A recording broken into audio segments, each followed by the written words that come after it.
भाई हो गई तहलका और अभिषेक की गंदी वाली लड़ाई।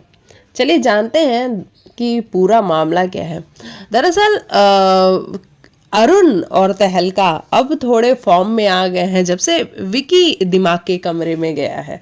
उसके पहले तो ये लोग सोते हुए ही नजर आते थे।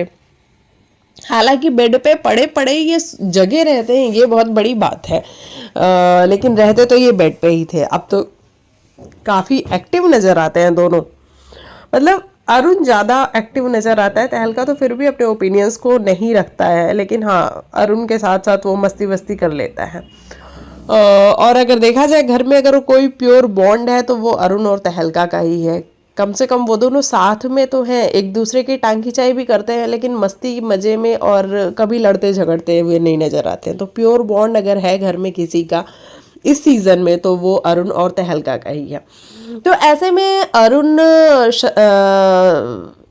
ईशा को जगाने के लिए उनके कमरे में जाते हैं कि भाई ईशा जाग जाओ, कुकड़ू को बज रहा है।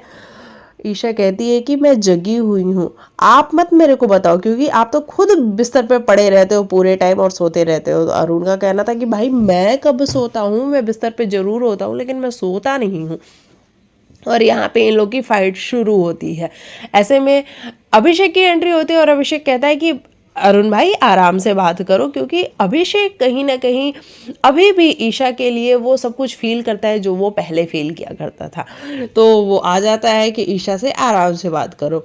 और इसके बाद ये लड़ाई शुरू होती है और ये लड़ाई शुरू होते होते बाहर गार्डन में जाके तहलका जो है अरुण का कॉलर पकड़ लेते हैं, अरुण का नहीं अभिषेक का कॉलर पकड़ लेते हैं और सब छुड़ाने की कोशिश करते हैं, लेकिन तहलका नहीं छोड़ता है।